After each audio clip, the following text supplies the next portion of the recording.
네, 과거에도 그랬고 미래에도 그럴 겁니다. 한중일 3개 국가는 항상 여러 가지 산업에서 선의의 경쟁자가 되곤 하죠. 아직까지는 시간적인 여유와 기술적인 격차가 있기 때문에 이 부분 잘 살려가야 될 것 같습니다.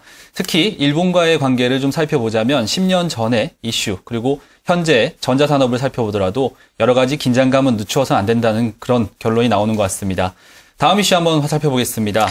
네, 2013년을 맞이해서 1월 휴가를 좀 기대했었는데 네. 연초 제가 차트를 보니까 단 이틀을 제외하고 네. 코스피 지수 다 하락권에서 마무리가 됐습니다. 이렇게 국내 증시가 글로벌 주가 흐름에 비해서 좀 약한 모습을 네. 보이고 있는데요. 자, 대표님, 특별한 이유가 있는 건가요? 제가 볼 때는 두 가지 정도로 좀 요약해 볼 수 있다 이렇게 네. 정리해 말씀드릴 수 있는데요. 첫 번째로는 이제 경기 사이클이고요. 두 번째는 이제 환율이라고 이렇게 좀 말씀드릴 수 있습니다. 그래서 이 두 가지 요인에 의해서 이 글로벌 주식시장에 비해서 이 한국을 비롯한 이머징 국가들의 주식시장이 좀 상대적으로 약한 모습 또는 횡보하는 모습을 보이고 있다고 좀 말씀드릴 수 있고요. 먼저 이제 선진국들의 경기 사이클을 좀 보면요.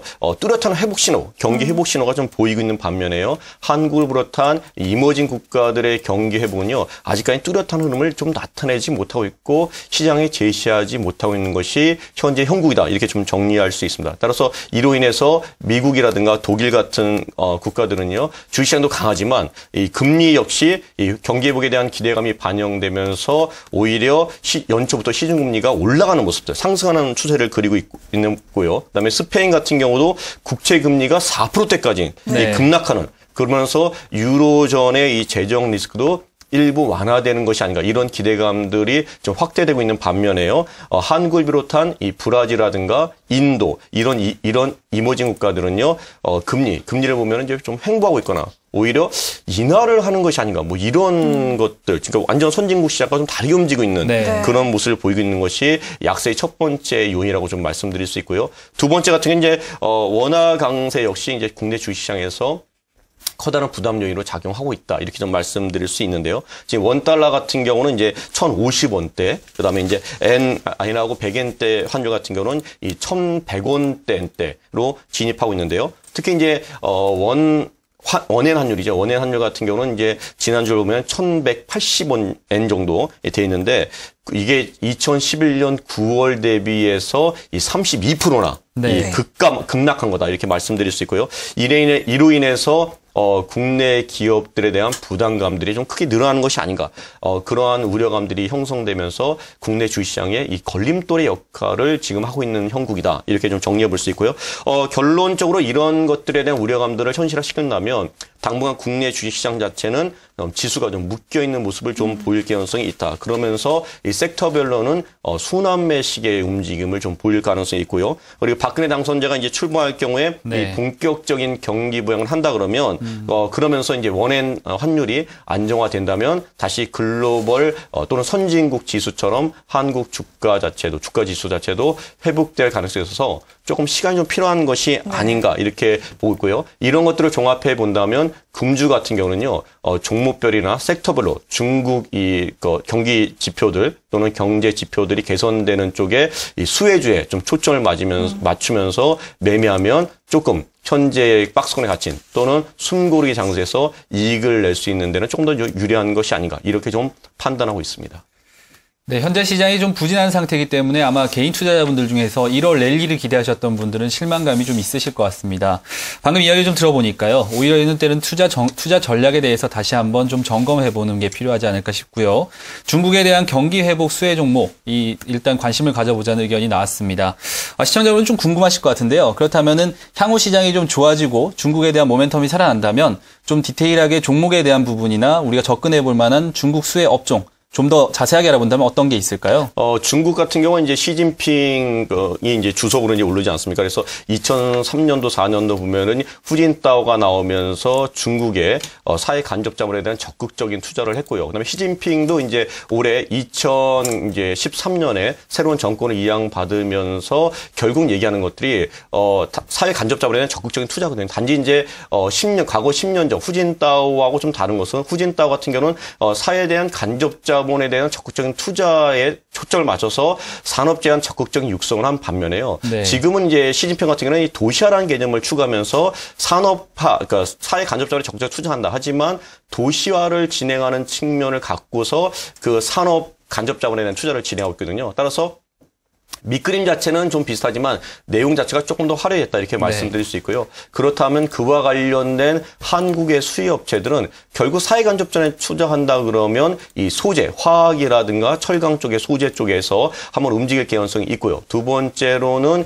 이 절반의 물동량이 살아나면서 이 조선업체들이 좀 개선될 개연성이 있다 심리적으로요. 그다음에 세 번째로는 이 산업재에서도 특히 이제 건설 관련된 이런 쪽의 내용물들 자체 또는 실적 자체가 조금 더 흐름 자체가 펀더멘탈 자체나 뭐 센티멘트 자체가 개선되면서 개선될 여지가 있어서 과거의 수혜를 받았던 10년 전에 수혜를 받았던 화학이나 산업재 이쪽 중심으로 여전히 좀 관심에서 집중을 좀 볼 필요가 있다고 말씀드릴 수가 있습니다. 네, 짧게 이번 주 같은 경우에는 종목별 대응을 하시는 게 좀 중요할 것 같습니다. 중국 쪽 수혜를 받을 수 있는 화학 조선업체에 좀 관심을 가져보자라는 그런 분석을 들어봤고요.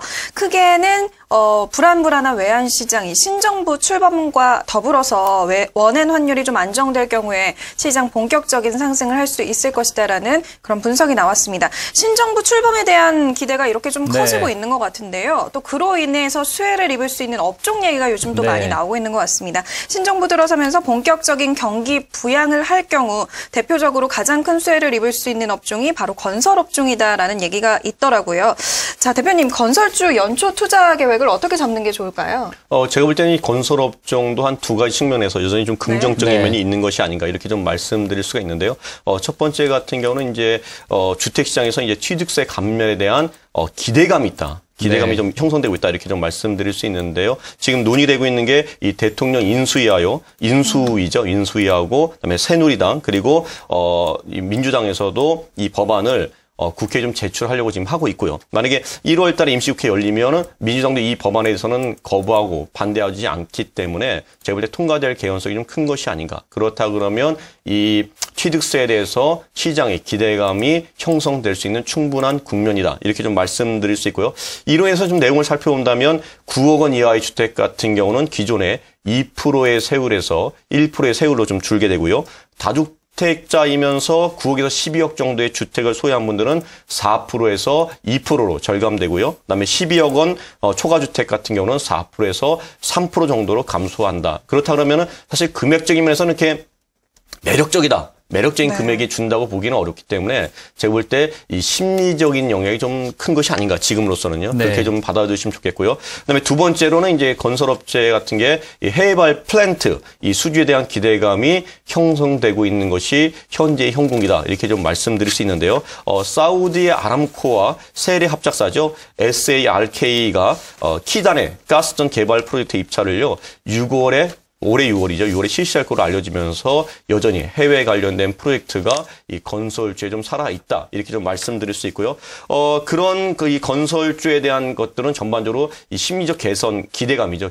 기대감이 국내뿐만 아니라 국외에서도 이렇게 형성되면서 이 업종 대표주라든가 아니면 프로젝트 관련된 업체 중심으로 반등을 할 여지가 있다. 따라서 건설주에 대해서 관심을 가질 필요가 있고요. 오늘 보니까 전반적으로 건설주들이 좀 많이 급등을 하더라고요. 급등하는 면일 수 있어서 아마 이러한 심리적인 기대감이 좀 반영되는 것이 아닌가. 단지 이제 분명 건설주가 회복되려면 펀더멘탈이나든가 실질적인 실적이 개선돼야 되는데 그러기까지는 좀 시간이 좀 필요하다. 따라서 지금은 철저하게 기술적인 반등 또는 심리적인 반등에 대해서 좀 접근해서 들어가서 이익을 내시는 것이 바람직하고요. 실제로 주택시장이 회복되기까지는 현재 이 정도 갖고는 안 되고요. 좀 더 본격적인 해법을 인수위라든가 아니면 신정부 박근혜 대통령 당선자가 제시해야지만이 펀더멘탈로 이루어지면서 큰 추세가 이어질 수 있지. 만약에 인수위라든가 신정부가 새로 출범하는 신정부가 올해 이쪽 주택시장에 대해서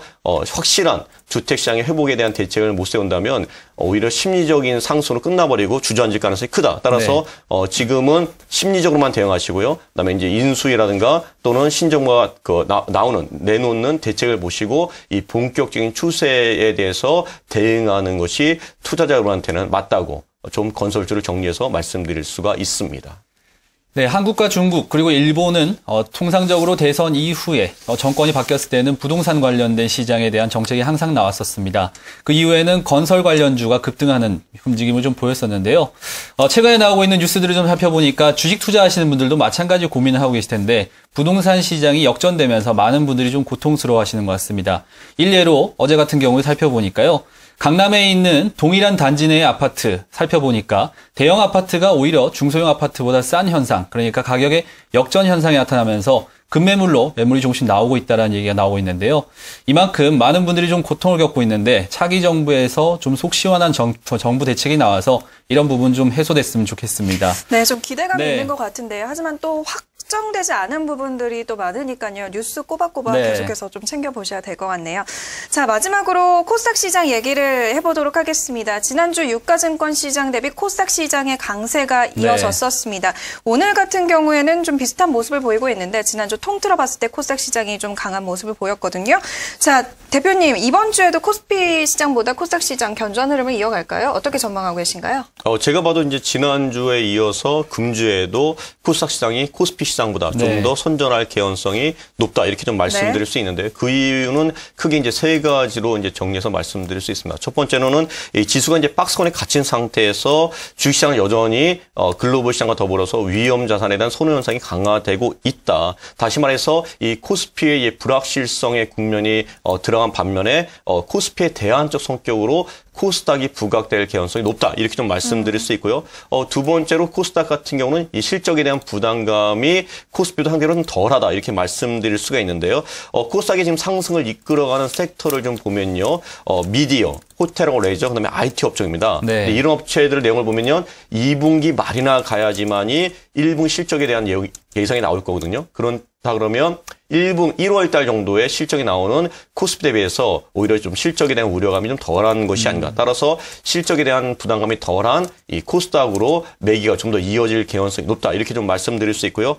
세 번째로는 이제 박근혜 정부가 이제 새로 출범하지 않습니까? 그럴 경우에 이 정책적 수혜로 심리적으로 좀 확대될 수가 있다. 왜냐하면은 신정부에서 지금 얘기하고 있는 것들이 대기업과 중소기업의 이제 상생 구조를 역설하고 있거든요. 네. 그렇다면 이제 결국은 저희가 볼 때 지금 대기업 워낙 잘 나가고 있거든요. 반면에 중소기업들은 많이 어려우기 때문에 네. 이 상생이라는 표현 자체는 이제 어떻게 보면 용어적 표현이고 결국은 중소기업에 대해서 적극적인 육성을 피겠다는 것이 내용의 본질이거든요. 표현의 네. 본질이거든요. 그렇다 그러면 이 중소기업의 대부분을 차지하고 있는 이 코스닥 업체들에 대한 기대감이 한층 커질 수 있는 것이 아닌가 이렇게 판단하고 있습니다.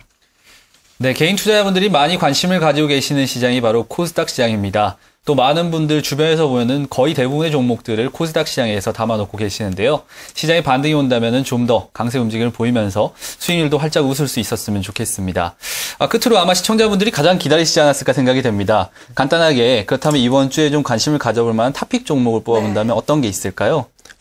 이번 주 같은 경우는 이제 건설주에서 말씀드린 것처럼요, 좀 중심적으로 경기 부양에 대한 것들, 그 다음에 신정부가 주관해서 한다 그러면은요, 이쪽으로 충분하게 한번 주관적인 면에서 상승을 할 수 있고요. 두 번째로는, 지금 에너지에 대한 패러다임이 바뀌면서 이 에너지 관련된 업체들, 그 다음에 그에 대한 수혜업체들이 빠르게 좀 수혜를 보이는데요. 제가 볼 때는 이 LNG 쪽에 관련된 발주가 많이 나올 거로 예상되고 있습니다. 따라서 이 LNG에 관련된 이 본행 업체들, 중소기업 네. 중에서 코스닥이 중소기업 업체죠. 중소기업에 있는 이 화인텍이라든가 한국카본 같은 업체들, 이런 업체들 중심으로 상승을 좀 더 이어가는 국면이 연출될 거라고 보고 있습니다.